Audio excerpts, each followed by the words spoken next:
Hello! Welcome to Cracked with Siobhan Aris. In preparation for episode 8 and a very special Halloween episode, the Instagram poll people have spoken. So many of you requested her. So today, I'm getting real chatty with Ontario witch and stained glass artist Sarah Fitzpatrick of Which Way Glass Co. This self-described kitchen witch makes predominantly Halloween-themed work all year round. And it's crazy to me that she's only been doing glass for 3 years because her work is so good. Today, she's going to share a few of her tips and hacks with us, including how to make Etsy work for you and how to get those solder lines super duper shiny. We're also going to discuss how to deal with copycats with grace and kindness and how her popular yoni pieces might make some of us a little uncomfortable at first. But it's all good because we're leaning into that feeling and the happy ending is a pretty sweet spot to be. Join me as I crack it all wide open. Hello, Miss Sarah Fitzpatrick of Which Way Glass Co. How are you doing today? I am great. I'm excited to have an occasion to dress up for since I don't do that anymore. I know. Happy Halloween. I know, it's my favorite. It's the most wonderful time of the year. It really is. It is. Is that your favorite holiday? Yeah, definitely. Christmas comes in a close second though. So as soon as like Remembrance Day happens, I just start decorating for Christmas. And so yeah. Do you go wild? Like, do you have a lot of Well, like, I don't know if you can see in the back, I still have my stockings hung up. From last year? Oh my goodness. Michael got these like Carhartt stockings and he got them like late, like after Christmas or whatever, but he was so excited about them he wanted to hang them up, so he's got like the dog toy stuff in them, and then it's just become this kind of like meme, so we just keep it up like all year. I love it. I love the enthusiasm. Yeah. And what are you dressed up as today? Are we just a spooky lady? I do have like a witch's hat, but I realized that like it doesn't, the witch's hat is weird. Like I can show it to you. Just 1 second. I'm gonna get it. So I have this, but I think it's like massive and I don't know if it will stay. Oh, it's actually not too bad when I'm back up, So I like the veil. It makes it very like witch morning. Yeah, it's almost like a Stevie Nicks vibe, but like it's green. So yeah, so I decided to go with the witch vibe because, like you said, like gotta stay on brand here. And yeah.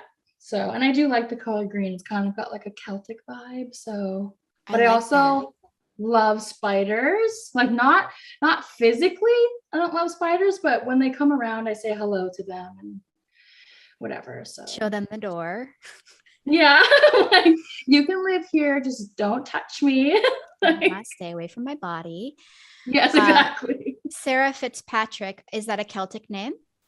Yeah, so Fitzpatrick is Irish, and that's where we come from. I don't know exactly where we come from because our family like settled in New York when they came over from Ireland, but we're in Canada now, so I don't.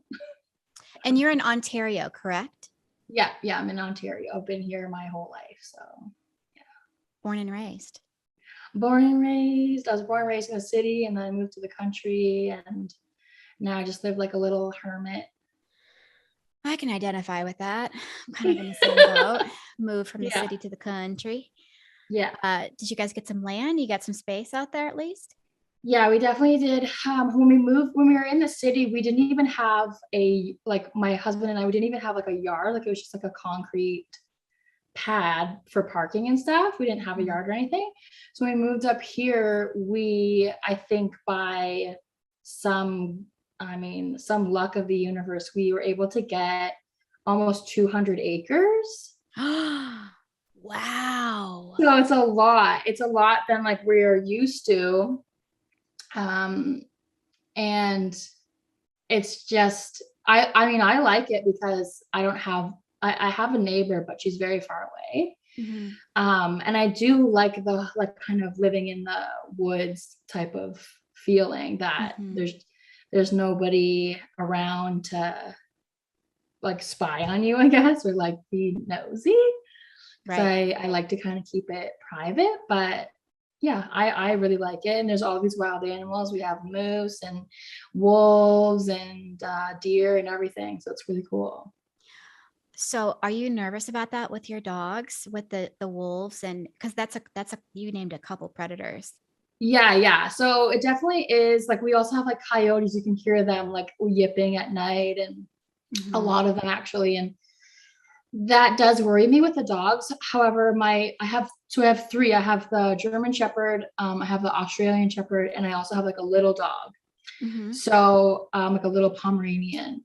And the boys aren't fixed. So at least like when they're going around and doing their thing, it kind of keeps other predators away because they sense it and they're like, okay, it's not even worth it.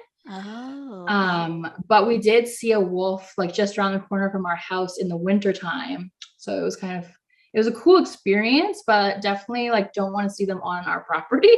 Yeah. We're in the woods too, and we don't have that many predators around us, except for we do have coyotes. And when we live in them, so we only have 5 acres, but we're surrounded on all sides by a nature preserve. So we have, there's a lot more space around that nobody lives on. And when you hear, and I'm on the East Coast. I'm in New England. So there's a lot of deer here, and the coyotes eat a lot of the deers. And so when you can hear them like feeding, like partying, like screaming, like, whoa, we caught it. It is the scariest sound for our listeners. I don't know if you've ever heard like a pack of coyotes feeding on something when they kill it, but it's terrifying. It's literally gut wrenching to hear that. Like you hear it in the middle of the night. I thought it was like kids like hooting and hollering, like walking down the road. And then it was like this vicious thing. And I was like, get the dogs inside. Like so scary. Like maniacal. Yeah. I also have 3 dogs. I have 2 little ones. I have like a Maltese Terrier. I have a Chihuahua. And then I have a really big dog that's half Husky, half German Shepherd. Okay, that's what Echo is. Husky German Shepherd. Yeah. So he's a Gerbanian Shepsky. Have you heard that before? That's what they're called. It's like a whole thing. But my dog looks like a giant wolf. Like he looks cool. And he has like white eyes. Oh, he's down here, I think. I should pull him over he's in a deep, deep slumber right now. I won't bother him. But when we moved here, so we live in a place that used to be a ski resort, but it's no longer a ski resort. So we're, on the side of a mountain, really high up on the hill. And there's 9 houses here. And they used to be the ski and ski out lodges. Oh, cool. Okay. Yes. When we moved here, I sent an email to all my new neighbors saying, hey, I have this dog. He looks like a wolf, but he's not a wolf. He's a really friendly, kind dog. And if the off chance that he is out and about, which we will, do our best to make sure it never happens. But if it does happen, please don't shoot my dog and think that there's a giant wolf on your property. Like, just know that there's a dog nearby that resembles that. Yes, exactly. I know that is something to think about when you move to the country that a lot of people, I think, don't think about, is that people will just like snipe your dog right out of the field. Yes, especially people that have livestock, because that's their livelihood. And, they have sheep or cows or anything around here. I don't want a wolf. No, I know. They'll just shoot a wolf on sight. So yeah. Scary. Anyway, this podcast is now turned into a podcast about nature and wildlife and the business of living in the country. Yeah. If you guys hear that I have a slight lisp, I'm a vampire, and I'm wearing like these like stick-on teeth. I didn't really take into consideration I'd be speaking. It's a podcast, and so I'd be talking so much. I'm rethinking this now. Like, is my bottom lip going to be like chewed up and bloody by the end of this? Oh no. So you're from Ontario, the city. Now you live in Ontario, the country. in the countryside. Yes. Yeah. Yeah. You're married. Yeah. How long have you been common married? law, just common law marriage. Okay. Yeah. Yeah, we don't even know if we're gonna go through with like, well, we probably won't have like a wedding, but we'll probably have like just like a legal document situation. Yeah. But no, we've been together from 2014 until now, so 7 years ish. Congratulations. I don't know when our actual anniversary is, so That's amazing. And what does he do for a living? He actually does glass with me. He does? Yes, he does. Did you teach him? Yeah, I taught him in March. Before that, he was working at like his dad's company. They did like excavation work and whatever, and he just needed a break from it after a few years, and so he started making glass with me. Just because he wanted to learn, and then he actually really, really liked it. So he just makes glass with me, and he putters around, and he fixes stuff, and it's kind of cool. That's very cool.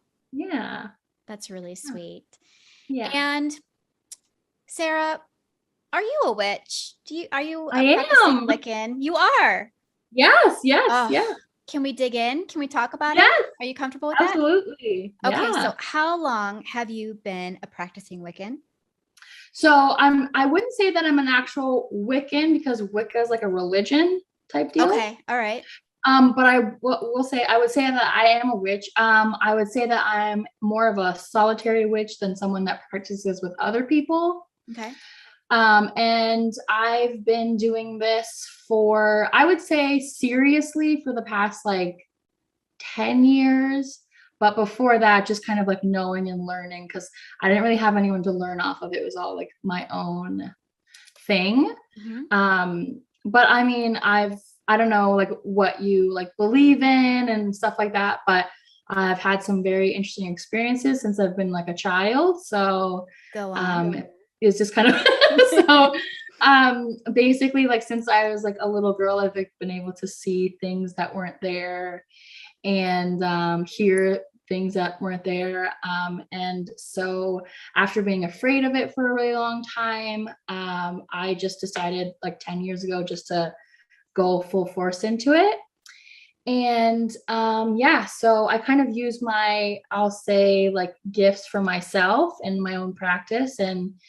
It's like, I was thinking about this today, like it's kind of all encompassing. Like every part of my life it's all intertwined. Like there's no separate stuff. It's all stuck together. And that's kind of, I guess, where we got the Which Way Glassco thing. So okay. Yeah. And how long have you been doing glass? I've only been doing glass since 2019. Okay. So I would say like I took a class, like a one afternoon class in this little town that I live. And we made feathers in that class. And then I decided I really liked it, got all the materials, and then I started really like going into it this time, 2019. So almost like 2 years ago. Awesome. You've done a lot. I have. I had always loved stained glass my whole life. I grew up actually in like a really religious area, and like I had very religious family members who I always went to church with. So I was always staring at the stained glass windows, like being so obsessed with that stuff. Mm-hmm. In older houses. And I always wanted to, but when I worked in the city, I didn't have the time or the income to take any classes. And then when I moved up here, it was just kind of this weird one-off class that they were having, and I took it and I was like, this is it. Like, and so I just got all the stuff the next day. That's so awesome. Okay, good. Have you taken any further education after that one class, or you just kind of, no? No, the rest of it I kind of learned just on my own. And yeah, just like trial and error, I guess. So It's been pretty good. Yeah, it's kind of nice being I can't really say self-taught, because I was taught that initial class, and it was just like an afternoon, literally like 4 hours, let's make a feather. And then after that, I just learned it myself. Okay. Yeah. That's amazing. Yeah. So how did you start selling your work right away? Yeah. So I, before Which Way Glass Co. was Which Way Glass Co., I actually had this tiny little shop in the next town over, and it was called the Fairy Hollow. And I sold like fairy items, and not necessarily stained glass, but I had all of these other little things that I would make. And it kind of got to a point where I didn't want to make any of that stuff anymore. I just wanted to make glass. So I decided to kind of slowly bring in some glass pieces, and they trickled out the door. But the area that I'm in, people don't really see like a lot of value in stained glass or like art. Like, I don't know how to say this. Like, they'll buy art stuff, but they don't want to pay more than like $25 or $30 for something, you know? Yeah. So then I closed my shop because it was winter time and you can't get anywhere here in the winter. No one's going to come out to your shop. So closed my shop and I just started doing it from home. And then I opened an Etsy in like late 2019. I started selling there first. Yeah. And Etsy was great for you. Etsy was great as long as you figure out how to use Etsy properly and like optimize it for your stuff. I find that Etsy is great. But then once I started to grow my social media and then direct my own traffic, I just switched over to a website because why pay the extra fees and stuff, you know? Do you have any advice for people that are on Etsy though, in terms of figuring out how to make Etsy work for you? Yeah, so I actually went on Facebook and I joined all of these Etsy for beginners, like Etsy, all these like Facebook support groups or whatever for Etsy. And in those groups, there are people that know exactly how Etsy works. And they're very helpful in teaching you how to do your titles and your tags and your descriptions and how to optimize your photos and all of this stuff and how many listings you should have and how you figure out what your niche is. And so that's really, really helpful. And then there's also groups where you can post your listings and people buy off of each other. So that was really helpful too. That is very helpful. I had no idea that was even there. Yeah, it was. I'm always looking for different ways to do things. I'm always looking for better ways to do things. So I just kind of would go to each social media platform and like kind of see what people were doing. And like I'm always into like researching how things work. So I definitely have helped other people with their Etsy shops when they're first starting out, just to kind of get them comfortable with how the platform runs. But yeah, like I still like Etsy. I still have an Etsy page where I just sell a couple things just to kind of keep a presence there. But most of the stuff is on my website now. And you sell a lot of, would you call it Halloween themed work? I mean, yeah, for the average person, I would say it's Halloween themed. Mine is just kind of like whatever I like. I kind of just make whatever I like. And so yeah, so I definitely do make a lot of what most people would say is Halloween stuff, Halloween. So that's my year-round vibe. But I do also just do whatever kind of inspires me in nature. And so, you know, it's easy to tie in any kind of nature theme with a Halloween theme. So that's kind of where I land a lot of the time. Is fall your favorite season? Yeah, I love fall. I always feel very myself in fall. I feel like myself like blossoms the most. But I also at the beginning of fall always have like a hard time like getting anything running because of the like air energy. So yeah, I really love fall. I love the colors. I love being in the country with the colors. They really inspire me. But I also really love winter now that I live in the country too, which I never liked winter before, but now I'm obsessed. I hate it when it leaves. But now you live in a winter wonderland.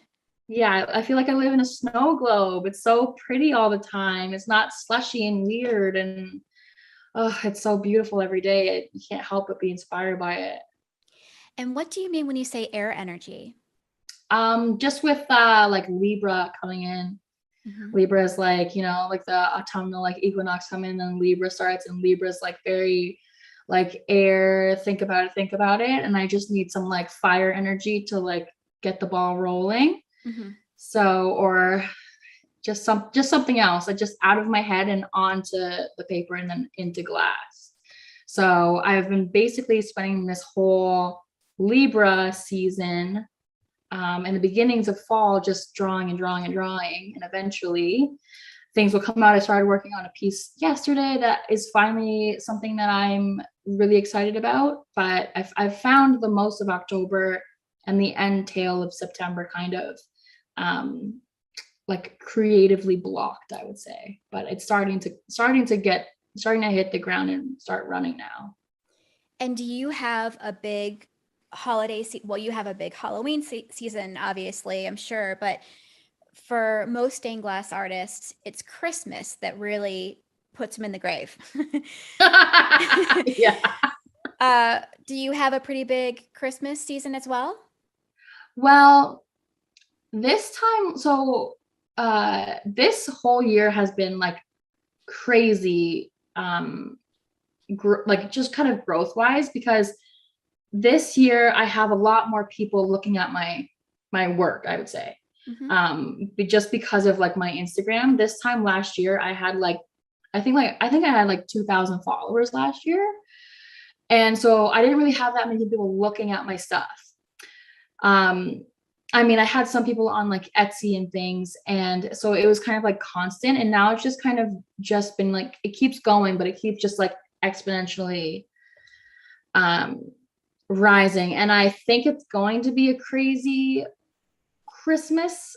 I have a collection like that's going to drop on November 1st for it, and we'll see how it goes, but I am nervous.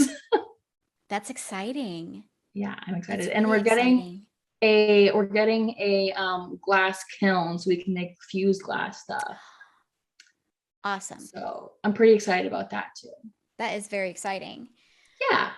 And now you have your husband helping you, or your partner helping you. So that will and I'm just trying to say partner in general. I'm trying to get away from saying husband, I know, wife, etc. I'm really bad about it, guys. I'm trying to say partner. So you have your partner helping you. So that's awesome too.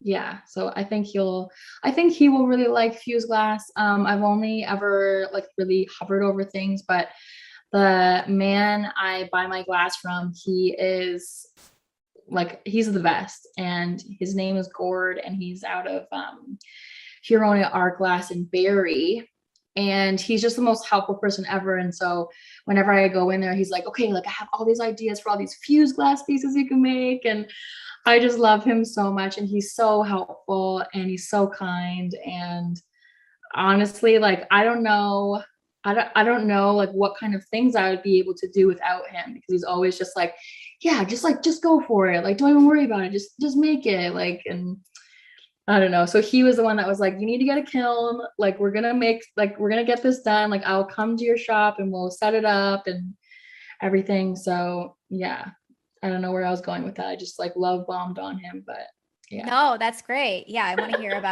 hear about everybody that's involved in this whole operation that you got going on up there. Yeah. You're the yoni queen. I want to talk about the yonis now too. I love them. I think that they're so unique and beautiful. And tell me how those came about. Why did you make one? Why did you make the first one? The first one I ever made was because I have this friend named Penny, and she works a lot on being an advocate for women's health. And she messaged me this time last year and said, hey, can you make me a vulva? And I was like, sure, like, let's do that. So I said, do you have any like thing in mind? Like, I'm not saying like, send me a picture of anything, but like, do you have something you're like going for, like colors or whatever? And she's like, no, just make it. And I was like, okay. So I made this piece, and I had these, a few years ago, I was making those, you know those gemstone like bracelets that have like the little lava bead for like essential oils? No. Okay, well, they're like a big thing here. And so I started making those like 5 years ago. And I had bought these teardrop rainbow moonstone crystals, and I had never used them. And I was like, whatever, I'll find a way to use these in the future. So when I made the original yoni, I took the piece that was supposed to be the clitoris and I put this rainbow moonstone in it. And that's kind of like something that I'm known for, I think, is like having this like gemstone in it. Anyways, so I ended up sending it off to her. She loved it. I posted it on Instagram and I got a few orders for it. And this one woman who I feel so bad for, I made this yoni for her and I shipped it with Canada Post twice, and both times Canada Post lost the package. Okay. So I was like, this is awful. I'm so sorry. Like, do you want a refund? I'll refund, like whatever you want. Like, I'm so sorry. And she's like, no. Like, I will wait. We'll get it right this one time. And if you want to make it again, like make it again. If you don't want to, you refund me. Do whatever you want. So I said, let's wait for the Christmas rush to stop. Let's wait for all of the things to pack, like, like all the packages are not clogged anymore, whatever. Mm-hmm. So in the springtime, I said, okay, we're going to make this and I'm going to send it and I'm going to watch it like a hawk. And if I have to drive to freaking British Columbia to get this piece to you, like I'm going to do it because it's just too much. So I made the piece and I sent it off to her and I posted it on Instagram and it literally like blew up. I wasn't expecting it. And that's just kind of, I think, how things happen. Like things you so good, like sometimes they completely miss the mark, but things you just kind of like, oh, I made this, like send it out into the world. Like people they just lost their mind. So people really started wanting them. Can I say something really quick? Yeah. You should have sent it Yoni Express. Okay, continue. Okay. How do we make that into a design? Yeah, so I posted it, everybody lost their mind. So I was like, okay, well, I'll make a couple more and put them up for sale. So I made a few more. They sold out so fast. I was like, okay, like we'll keep doing it. And I'm the type of person where like I don't love to make the same thing like all the time. Mm-hmm. I can't do it. It burns me out. I can't, like, it just physically, it makes me sick to do the same thing over and over and over again. So I was coming up with different ways where I could represent this yoni piece with elements and like flowers and all this stuff. So then a couple months later, one of my friends from high school messaged me and she said, hey, it's my girlfriend's birthday and I really want to get her a custom piece. And she really likes your yoni pieces, but I kind of want to elevate it a little bit. And I said, okay, yeah, whatever you want. And I knew she liked the triple goddess symbol. So she sent me a picture of the triple goddess symbol and I created this goddess with the yoni inside of it. And then that also took off too. So it's weird. I don't love doing like commissions either, but I'll do them for people if I've created a relationship with them and I kind of understand their energy and I can feel it properly. Mm-hmm. But it's funny because sometimes like the customs, like they are the ones that propel it even further. Mm-hmm. So it's cool. It's so cool. So yeah, so then I just ran with it and then I started adding like pomegranates and sunflowers and things where I just draw the yoni and then I just kind of sit with it for a second and then flowers start to pop into my head and like fruits and stuff like that. And I just kind of, I do that with everything. Everything kind of starts off as a design and then I'll add like flowers to it or fruits or something. And then they all mean something. And I always write like really detailed stories under my items and stuff. And I stopped doing it for a while because I thought nobody cared about them. I thought they just were on there and, add to cart, done. But then I stopped doing them and people were like, why did you get rid of your stories? Mm-hmm. I was like, okay. Yeah. So yeah, that's how that's going. Now, being a woman in 2021, an adult woman, mm-hmm. we have grown up to feel a little uncomfortable about pieces like that. We have been Yeah. sexually shamed all of our lives and have Yeah. not been taught to be sex positive. Yeah. Have you had a journey with that in terms of your journey with the yonis, like making it from Yeah. like the first one to how you feel about it now? Absolutely. 100%. Like when Penny messaged me for the first one, I was like, oh yeah, sure, I can do it. But I felt weird. I literally felt weird about it. I was like, I don't want to like look at pictures. And like, I don't want to, it was very weird because like you said, we're taught that that's like kind of like a not, nobody talks about that and you just kind of ignore it. And it's kind of like weird. I don't know. It's just not something that people flaunt, I guess. Right. And so I was a little bit uncomfortable making the first one. And even like the couple after that. And honestly, I was afraid to post it to my social media because of how we're taught about it. And I thought people would be like, why are you making this? And a lot of people do say stuff like that. A lot of people are like, ew, like, what is this? Or is this what I think it is? Or, oh my God, this looks like this. And eventually, like, I got so many comments of, like, this is so gross, like why would you make this, like something like clicked over my brain and I was like, why does everybody hate this so much, like why is there so many people, not everybody, but why do so many people hate this much? This must be like a taught, like this is not a real thing, this is like a weird like they want you to feel this way. So then my brain switched over and I was like, no, like I'm going to celebrate this and I'm going to post this all the time and I'm just going to make more of them. And so I would say that there was a lot of healing. Even now, I feel way more confident in myself and my body than I did a year ago. And I think it really is because of the whole yoni like designs and stuff and growing through it. So yeah, that was a really good question because I don't think a lot of people really realize that, like, or even me sometimes, how much I grew through that. Well, even, I try to think of myself as being very now, Mhm. but even when I first saw them, I was like, oh, it Yeah. was like a little part, there was a small part of me that felt Yeah. that. And then I was like, recognized that, did like the self audit where I was like, why did you have that reaction initially? And then, kind of leaned into it. And I was like, Yeah. I want to ask her about that too, because I'm sure she feels a lot different about it now than when she Oh, made the for first sure. one. Yeah. And I love that you said like to like lean into it. That's something that I really try to deal with like all the time, is whenever I do feel like this like negative attachment to something or I feel weird, like I always like push into it rather than kind of letting it go, because that's where the most growth happens. And I'm all about chasing this growth and like breaking through all of these weird walls that people have set for us. And so yeah, that was really cool. I love that. I love your yoni. Thank you. In reference to the negative comments you got on Instagram, was that the first time on social media that you got negative pushback from strangers? um I think so. Yeah. The only like that's the first time that people were really upset about like the subject matter of my pieces.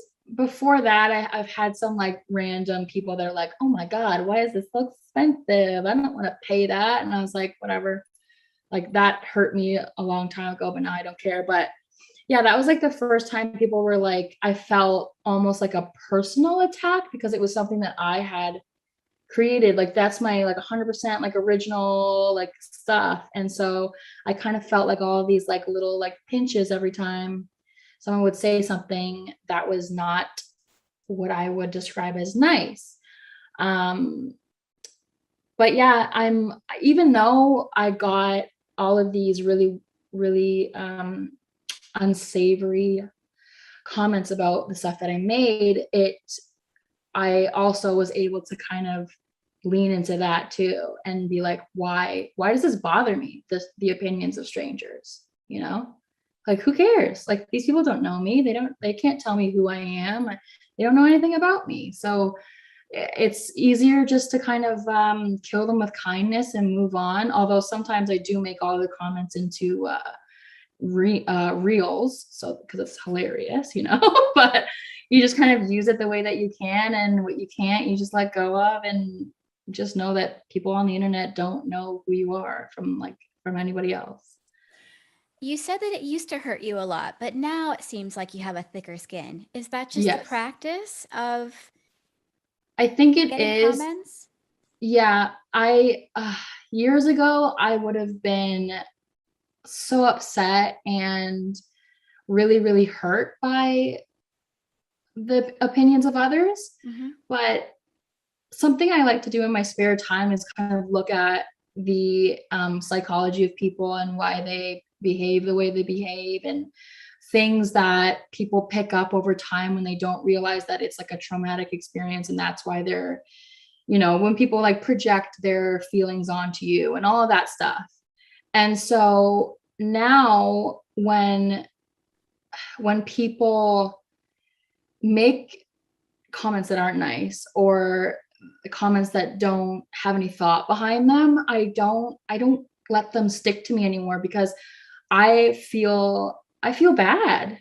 I feel bad that someone has to come on and be like this is disgusting. Like, there's something inside of them that's triggered them to project that onto me because of a way that they're feeling. Mm-hmm. And I would love to be able to help them, but a lot of people aren't.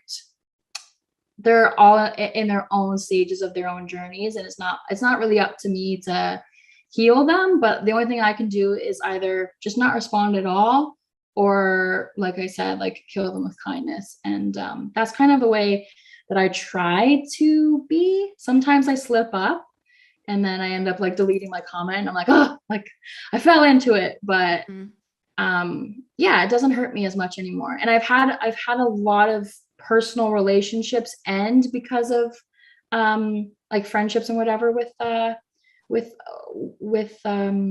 mean things and snarky things. And I think once you are able to cut cords with people, you're able to kind of do it on a larger scale too. Yes.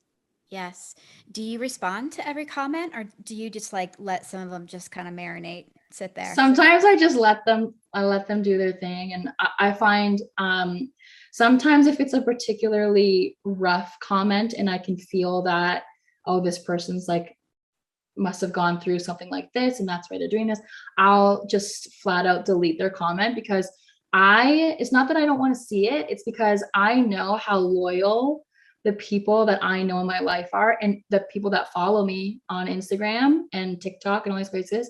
I know how loyal they are, and I know that they kind of get this like mama bear instinct where they want to protect. And I don't want them going to that comment and trying to protect me or, defend me or whatever. And therefore, like, they're just adding on to whatever that person is, and they just kind of push back their healing. And I don't want to deal with that. So that's when I'll delete comments or close comments so people can't see any of them. But they really don't bother me that much. I do reply to some of them, where there's a man that commented on this reel that I made, and it was like, this reel is a complete joke, but for some reason it has like 5 million views, and I just can't get, like, I literally can't, I don't know what's going on with it. It's on Facebook or something. So it's this video where it has nothing to do with glass, but it's this video where this guy's like, oh, when a girl has like a bun and glasses, and he's like, oh my God, like he's in love. And then it showed up on my suggested. So it cut to my face with my hair in a bun and glasses. And I was like, why in the FBI is this on my like For You page? I was like, this is so weird. And this man commented on it, and he said, oh, I hate women that wear their hair in buns. Like, it's so lazy, and it's like, it just like disgusts me, and like whatever. And I just let it go. I was like, whatever, I'm just gonna keep that up, but I'm not gonna respond to it. And all these women started responding back, being like, okay, like, like physical digs at him, whatever. That's not my style, but I left it up. And then he said, like, the only reason I will allow a woman's appearance to look lazy is if she's sick, but that's the only reason. And so I finally responded to it. But my response, no, I was like, are you kidding me? So my response is, when I do respond, they're not, and this person, after I responded, deleted his comment because I got a notification that the user deleted a comment. And I said back, what makes you think that your acceptance of my appearance is something that I want? And then it puts it back on them, and then they're like, why do I comment like this? Mm-hmm. So I don't go back and be like, yo, call me when your hairline comes back, or like stuff like that. Like I don't engage that way. But if I can like provoke some kind of thought, and then people kind of heal, like, not, maybe it doesn't heal them, but it does make them think, and they think, well, maybe I shouldn't have commented that, then it goes away. But yeah, that's the only reason I really ever comment to things, to make people think about what they've said, but I don't rub it in their face. I wonder who hurt him, who had a bun. I know. Seriously. Like that's not my problem. This sounds a lot like that's not my problem, but I try to say it in like a thought invoking way. We always tell my daughter, mad people are sad people. Yeah. Put it into context. But then when she was in preschool, she started calling this boy Sad Leo. Oh. It's really mean. Oh, we're like, you can't call him Sad Leo. You can't call him Sad Leo. That is the most wholesome thing ever. Just so innocent. No idea. Yep. I want to change gears a little bit and go to Instagram. Okay. And see if we got any responses to my Instagram poll. I put it up only like a few minutes before the interview, so I did not do my due diligence. That's okay. I did see it because you tagged me in it. Okay. Earthy, there's a lot of E's, wants to know how she gets her solder line so dang shiny. No amount of cleaning gets mine that bright. And you don't use patina, right? All yours are just left silver, correct? I very rarely will use patina. Very rarely.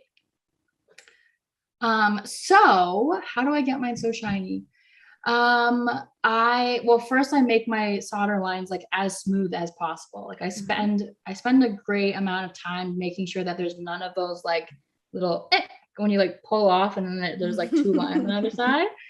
I spend a lot of time making sure that they're smooth. And then I use before I was using like paper towels to, like, after I washed it, I just washed mine with like a little bit of like, it's like Dawn, but it's not, it's like a green.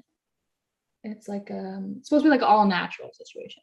So the all natural dish soap. I just put a little bit on there, and I brush it on there with like a really soft shoe brush. I wash it clean, and then I rinse it, and then I actually get these shop towels from Home Depot, and they're like paper towels, but they're blue and they're really soft. So I use that to dry it, and then I just dry it, and then I use this glass polish. What is it called? I forget. It's got a white label on it, and I think it's called like it's. I rarely see it in glass shops. I'll say that it's only in this one glass shop when I go to my hometown. But I use that, and then I just, again, like buff it with the shop towel, and the shop towels, like, I swear, make them super shiny. Interesting. Okay. And friends, I will add links to these products in the show notes. Yeah. Here's my dog. Yeah. The wolf puppy. Yes. Here. What's his name? His name's Arrow. Oh, it's good motivation for everybody to go to YouTube. Look at his eyes. Oh my gosh. Yeah, you could totally mistake that for a wolf. Yeah. Yeah. That is a very good glass hack. Little hot tip. Yeah. Do you have any other glass hacks that you'd like to share with us? Do I have any? Well, I've noticed this. I'm sure other people do this, but when you're trying to cut that like opalescent glass, and it always wants to crack off in like weird ways, depending on like, like especially that. I think it's made by Wismac, and it's like the cloudy light blue and white. Like, you know how white glass is just like very finicky? So if I have a curve, I will hold the glass between like this part of my finger and my thumb, and then I'll have my running pliers down here, and I literally listen so closely for the tiniest crack. And I feel like if I hold it about an inch above that, it won't crack to like random directions. Okay. So that's my like weird little tip that I don't know if like I just do that and then everybody else does it, so it's not really a tip. But I feel like I should make like a video on that because it saves me. I was just going to say, will you do me a favor? And the day that this episode airs, which is October 26th, will you post a video the same day of this experience you're having so that we can have like okay. Because as you're saying it, I just leaned forward trying to listen for that sound. I'm like, what are you doing? Oh. She's not holding it. Oh, that's funny. Yeah. So that's another little tip that I have. And what else? I don't really have it. Oh, super shiny copper patina. Mm-hmm. And like very even copper patina is, I'm sure other people do this too, but when I wash my piece, because I used to use patina and it would get like, it would be uneven in some spaces and it was weird. And then I couldn't get it shiny and it looks nicer this way. So I wash it like normal, dry it with the shop towels, and then I take a magic eraser and then rub the solder lines, and then it like is the best. That's the best. Rather than like steel wool, just get that little melamine sponge, and it has all these tiny little grits in there, and it just makes the perfect little dips for all of that patina to stay in there and grab hold. Magic eraser is very useful to have in the shop. I use it also for really stubborn Sharpie that I can't get off, like the metallic Sharpie. Yes, yeah, the silver Sharpies. Yeah, it works really well for that too. My magic eraser for the glass, like for the silver Sharpie, is like this like tiny little piece that's left of my thing, and I'm just like. Yes, I break off a little corner too every single time. Yeah. So you clean your glass with soap and water. Do you use like any spray glass cleaners as well? Just soap and water and then move right into it? Yeah. Okay. Yeah. Do you have any other streams of revenue from your glass business other than your glass pieces? I saw some stickers. Yeah, I do. So I try to make stickers of all my glass pieces. Really? Yeah. So everybody, like, I get so much love on my glass pieces, but like I said, I don't love making 100 of the same thing, or even 2 or 3 sometimes. So I end up making stickers of them because everybody wants it, but people can't, like I made the pumpkin village, and not everybody can afford like $350 to buy this sun catcher. So I make stickers of it. I made stickers of all my witches and everything like that. And so I sell those. And then I've also started to do all my own like merch and stuff. So I have sweaters and t-shirts and stuff like that. And it's not just my glass designs, but it's also honestly just things that I want to wear that I just design myself, and then I put it on there because I'll wear it and people will be like, oh my God, where'd you get that? And like, I designed it myself. Like, here, it's on my website, and because I might as well be my own walking billboard, try to get some stuff in there. And yeah, that's pretty much my only things. I think I have lots of ideas. My brain never I want to do, but I can't, I don't have the time to do them. So I'm hoping that I'm also, just like a really random side note, like I'm very hyper fixated on like quilting right now. I don't know why, but I just really badly want to make a quilt, but I'm like, you need to be working on glass. So my brain's just all over the place all the time, just wants to make everything. Yeah. Yes. I like this for you. I like this quilting transition. You know, hop on over to quilts. Yeah. My God. I was looking at your website and you have a lot of different kinds of witches, but they're all very similar. Yeah. Which witch are you? Which, if you had to like identify as one of, well, you know what I mean? Like, which witch are you? Yeah. Yeah. So I would say the first witch I ever made was me, except I made her with blonde hair because I didn't have any brown glasses at the time. But so she's a little different. I am the green witch, I would say. I haven't made here's the thing. I have like 3 main styles. So like I'm the green witch because I love plants. I love nature, whatever.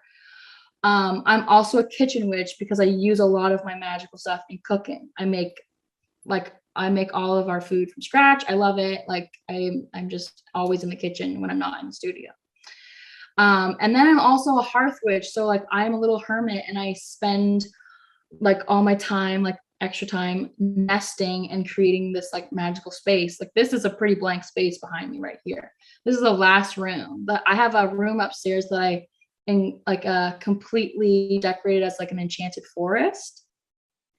So like my whole house is white, but each door is like essentially like a portal to like a different place. Oh my gosh, you live in the Madonna Inn. You know what I'm talking about? No, I have to look it up. It's like Central Coast. It's this giant hotel, but each room has a theme, and it's incredible. Google it. As soon as we're finished with this call, Google it. It's incredible. It's called the Madonna Inn. But can I see a picture of this? You don't have to bust it out right now, but either on the Instagram or something, or just text it to me when we're done. I really want to see pictures of the enchanted forest. Yeah, well, when I had my little like fairy shop, I like did all the walls with like faux greenery and like a night sky ceiling with like it's actually nuts. So like it has like things like hanging down. It's got like the walls are covered in this faux like hedge material. Like it's a different place, you know? Every room's a different place. Oh, I want to come. Can I come stay in that room? Yes. And we also have a barn that is like this old like 100-year-old barn, and we are like gonna renovate it. And it's one of the last, I think, only like under 5 octagonal barns in Ontario. And we're gonna revamp it so that it can be like a retreat space. And I want to have like a glasser's retreat here. Ooh. Yeah. And then we're gonna make all these little bunkies in the forest. We like carved out this trail through the trees, and we're gonna make all these bunkies in different like witchy themes. Oh, I'm so excited. My mouth is just is a gape. My mouth is a gape. I'm coming. I've never been to Canada. I'm coming. Oh yeah, I love Canada. Beautiful place. Beautiful. That's good. I've only been to the States a handful of times, but I love it there. You've done a lot in the last couple of years, from taking that little stained glass class to where you are now. It happened all very quickly. Do you have any advice for new stained glass artists in terms of blowing up? Oh my gosh. Just make whatever you love. Like don't feel worried about, because the witches really did propel me really far. That was the first thing that blew up, was the witches. And that's just something that I just was like, I love this and I like drawing this. And if you're able to make what you actually love making rather than what you think will sell, things have energy. Everything has energy. So, you know, if you're like sitting here making this Christmas tree where you hate it, and you're like, oh, but it's Christmas time and it'll sell because it's Christmas. Like it's not going to go anywhere. People might buy it a few times or whatever. But if you work on this crazy thing and, you know, you've designed the heck out of it and you're so excited for it, like that energy just comes in so fast and people start to pick up on it, whether or not they can cognitively understand that that energy is there. But I don't know. I find that that's the best thing, is just to make what you love, because if you made stuff that you hated and it constantly wasn't like moving, like you just hate your life all the time. But if you make what you love and maybe it's not moving, you're still doing what you love. So there's this less stress, there's all this less discomfort and everything. And so I think that's like a really big thing. And then I would also say to like just make sure whatever you're making is original, make sure that it's not done before. And a lot of the times, if even if I make something that I've never seen before, when I'm done with my design, I'll go on Etsy and like all these different places and Pinterest, and I'll type in exactly basically what I've made. And if nothing comes up, then I'll make it. If something comes up that's similar, I'll find that artist and go, hey, like I've made this thing, I didn't see yours. I'll send you a picture of it. If you're uncomfortable, let me know and I won't make it. And a lot of the times people are like, some people do that to me too. And I'll be like, you know what? Like, it's your own thing. You go for it. I can't wait to see what this looks like when it's done. But if there's something that's very similar, like extremely similar, I'm just like, you know what? Like, I have a well of other ideas. I'll just pick from that instead. It's just not worth it. And a lot of the times when you're taking glass classes from like traditional people, I mean, maybe not traditional, I don't know if that's the right word, but people that have been doing it for years and years and years, like older people, they don't understand the whole like intellectual property thing.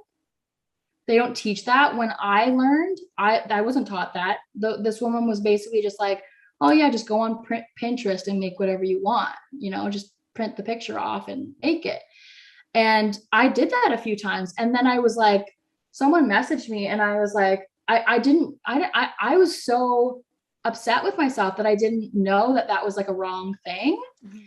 And so now whenever I talk to new people, I'm always like, do not like always come up with your own thing. Like, don't like, Pinterest is never an invitation to copy somebody and all of this stuff. And I think it's really important that even if you think you can't draw, because I thought I couldn't draw because my teachers in school told me that I wasn't artistic enough. Just start drawing anything, and eventually like it'll turn into something and you'll get better at it with time. But just like, don't be afraid to, make things that you haven't seen before. I don't know. Yeah. Having an identifiable product is always a good idea. And if you feel like you don't know what to make, there's literally thousands of pattern books, and that's exactly what those are there for. So yes, if you want to make a witch, yeah, they're out there where you can, because my pastel witch has been made by freaking 100 different people by now. It's literally insane. People will be in like, someone went to like a Renaissance fair in the States and saw stained glass, my pastel witch as a sun catcher, and took a picture of it and sent it to me. And I was like, what the heck? Like, how's this happening? Yeah, but cool. Yeah, so and you know what? I think a lot of people will never understand it until one, hopefully it only takes one message from an artist or someone else to be like, hey, like, this is mine. Like, I made this. Please don't make this again, or take the post down or whatever. Mm-hmm. Hopefully it's only that, because that's like a really excellent learning experience. And unfortunately, sometimes you get people that are really defensive and be like, oh, well, like, art is art, and like, whatever, and they don't really care. But sometimes you might not get a nice message about it. Sometimes you might get a quite snarky message. And I think it's important to start out nice. I think it's important to lead with a nice, and then if they're rude, then be like, all right, well, then it's on, game on.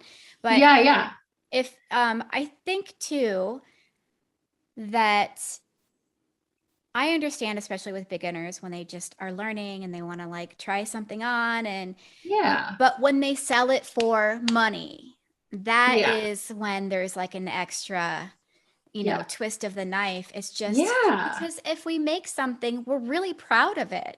We're really proud of it. And so for them to hang on to that when they don't know us is, I don't know. I think, like I said, like, people, they don't really get it. People don't really get it until you've made something and you spent so much time on it and you've put so much of yourself into a piece, and then it just shows up, on Etsy for like a third of the cost of what you know what I mean? And it's just like so gut wrenching. Yeah. And unfortunately, like sometimes that happens, but like I think it's best just to like, just if someone says like, hey, like please don't make this, it might be nice to just be like, okay, yeah, sorry, I had no idea, rather than like, well, you don't own art. Like, I don't know. There's advice on both sides of that. There's advice for people that want to make something they saw. And there's Yeah. also advice in there for artists that, you know, see their Yeah. stuff out in the wild and want to reach out. And it's Yeah. human nature to want to come from a place of like anger and frustration, but Yeah. it kind of connects to what you were saying earlier about, like Yeah. that guy with the, Yeah. the I always gun say, like, when I trigger. do find people that actually have an Instagram page or a Facebook page where people are sending it to me, Mhm. I am always like, I feel like I'm always a little bit too nice about it, to be honest. But I always feel like I have to say something, because if I don't say something, they're gonna copy somebody else, and then that person might not be as nice as I could have been, and then I could have like avoided the whole situation. So I'm always just like, hey, I saw your design, like it's so beautiful and you did such a good job, but like that's actually my design and I don't allow like a reproductions of it. So definitely like finish the one that you've made, but please don't make it again, you know? And that's how I do it, because like I mean the other way it just doesn't work and people just get defensive, and like they said, like energy like recognizes energy. So normally you'll get people, if you come at it nicely, just be like, "Oh my gosh, I'm so sorry. Like Mm. I won't even finish it." I'm like, "No, like please finish it and like send me a picture because it looks like beautiful already." And like keep that for yourself. But like, don't sell it. Please don't sell it. Please Please don't don't make do money that. on it. Yeah, don't sell it. Yeah. But That's yeah. very kind of you. Yeah. I try to be nice. Sarah, who are your favorite artists? Um, well, obviously, gotta say, love Neely Cooper. Love her. Mhm. Obsessed. I subscribe to Fairy well, it's called Enchanted Living now, Fairy Magazine, and she was featured in it, and I was like, holy crap, this is like next level. And then I found her on Instagram. I was like, wow. So that's all like when I saw her on like your podcast, I almost like passed out because I was like, what? Um, yeah, so obviously, but I also really love Rouye Glass Studio, and she's a tattoo artist, so she like, paints on all of her pieces, and it's just really kind of magical stuff. Have you heard of her? No, how do you spell it? It's Rouillet. I think it's a French name, Rouye. Okay. Um, her name's Nikki, and her husband are tattoo artists. They have a tattoo shop, but during the pandemic, well, he still like does. They both still do it, but during the pandemic, she learned to do glass, so she's been doing that, and she just makes like really cool kind of like goth vibe stuff, and she's a really nice person. Um, really creative, and so I really like her. I really like Kara from Glimpse Glass. Mhm. Her little, like, greenery envelopes, I love those. So her Obviously, everything episode, actually, we've already recorded, and so I believe her episode is going to air November 2nd. So it's the episode right after yours is Oh, cool. Kara from Glimpse Glass. Yeah. Yeah. Yeah, I love that. I don't know. Oh my gosh, I am obsessed with, Jane from Foiled in Flux. Yes. Like, every time she makes something, I'm like, we know that you're not a human because humans don't have the brains to make up this stuff. Like, like, are you a wood nymph? Like, are you an elf? Like, are you just like, what is happening? Are you a wizard? Like, it's so confusing. Like, she just makes like the most intricate, tiny little like detail. It blows my mind every time I see them. Yeah, she's really good. Um, yeah, so I really like her, and she's in the UK. I like her a lot. Um, I don't know. I love the glass community, honestly. I love it to death. Like, it's such a great place to be, and I feel like I've made so many friends in it. Like when I talk to my husband all the time, because I do all the Instagram stuff, he doesn't do any of that. I'm always like, oh, like my friend Nikki or my friend Kara, and he's like, who are these people? And I'm like, they're all of our stained glass friends, like, and um, yeah, I really love granddaughter stained glass. She's such a nice person too. And Lucky Break glass. Her name's Sarah. She's like such a sweet person. Um, yeah, I don't know. There's so many people. There's so many such talented. I feel like there's so many people I haven't even like found yet, Oh Even there's people man. that was on your podcast that I didn't even really know about because I feel like my glass journey is so short compared to a lot of other people. My whole world has been blown open since I started this podcast. I had Oh no my idea gosh. how extensive the glass world was. And just, with every episode, my bubble grows a little bit because I want to know, like, I want to Yeah. know, like, tell me about the artists that you like. Yeah, I don't know. And I love and Sand and Fire was already on your podcast. Hmm. Um, So, guys, I will have all these links to their Instagrams in my show notes. So you can click on them and it'll take you right to Sarah's favorite artists. So you can see them pretty easy. I would say Kara, but you've already done her. Mhm. Oh, and obviously like Foiled in Flux. I don't know if you've talked to her at all too. We are connected, but I don't believe I've asked her to be on the podcast, but that's a really good one. Yeah, she's she's some kind of, I don't even know. She's just not from this. Well, she's definitely from this world, but I don't think that she's telling the truth about who she really is because she must be some kind of fairy or something to come up with all these ideas. I swear to God. The last portal I made is called Fae, and it looks like little doors sort of in Yeah. a birch tree. I love it. You gotta look at it. Yeah, Well, Sarah, you're so easy to talk to. I feel like we could be friends. This is the first time we've ever spoken, and I know. it just flowed. I think you're awesome. Also, like, just have to say, like, I listen to a decent amount of podcasts, and your voice is so nice to listen to. Like, I just like I've you could I don't know, you could do anything, but like I I could listen to audiobooks by you. I just feel like when I first listened to your podcast, I was like, man, like this woman, like her voice is made for stuff like this. I could listen to you all day. Thank you. Yeah. Thank you so much. Yeah. Well, I that can be honestly. arranged. That can be arranged. Yeah. Yeah. We could replace my inner voice with your voice. That would be kind of cool. But yeah, like I love them. I love listening to them every time there's a new one. Like I can't wait. I sometimes I save them if I'm going for a drive or whatever. But yeah, I honestly like I said to Kara the other day because I said we were filming this, and I was like so surprised that this is even happening because I didn't like I don't know, like I don't even like who nominated me for this? Well, I did an Instagram poll asking for people that did like uh Halloween spooky uh Yeah. witch stuff. Yeah. And multiple people, you were the most nominated out of all of the responses that I got. Everybody was like, "Which way Glasgow? Which way Glasgow?" And I looked at your Instagram and I was like, "Oh, hell yes. This is exactly what I wanted." Um and your work is incredible. The growth that you've had in what you make. I didn't see the first piece that you made, but I see what you're making now.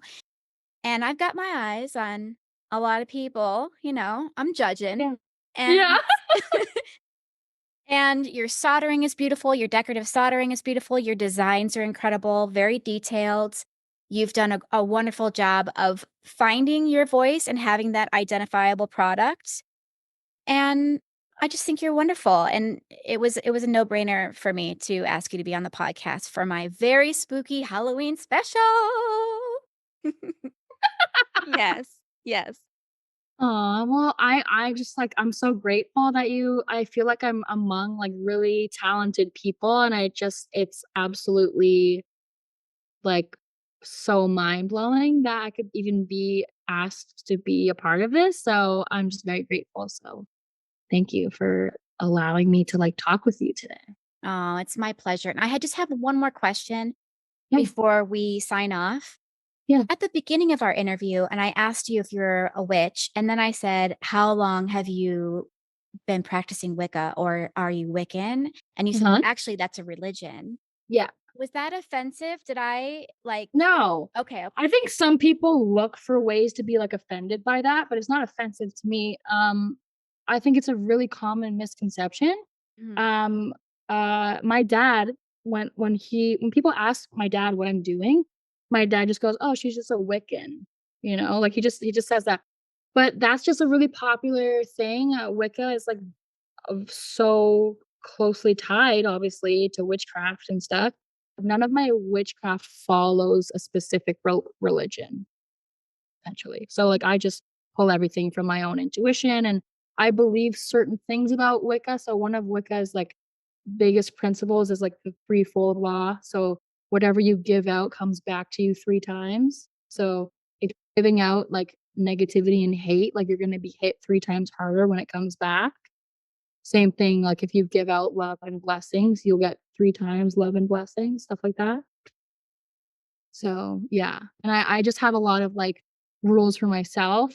One of my rules is, like, I don't dabble in anything to do with negative, so if, let's say, somebody hurts me, I'm not gonna put a bad intention out for that person, I'd rather just, like, cut the cord, yeah. you know? So, yeah, that's my thing, that's my shtick.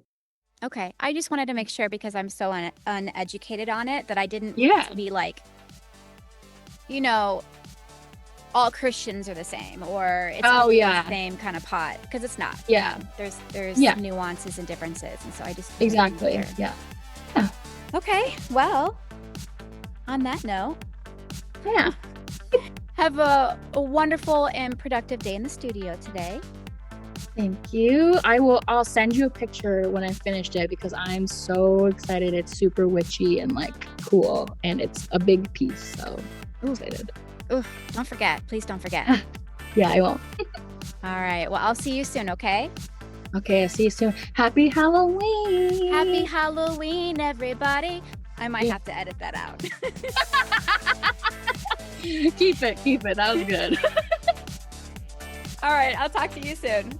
Bye. Bye! To see more of Sarah's work, her Instagram is at WhitchWayGlasco. That's WhitchWayGlassco, and mine is at Runa Glassworks. Thank you from the bottom of my cold, dead vampire heart for listening today. And by the way, Yoni Express, Pony Express, Yoni Express. Do you get it? My husband didn't get it, so I thought it was funny. Anyway, thank you for listening, and next week is Cara Bussey of Glimpse Glass. Happy Halloween, stay safe, and I'll see you next time.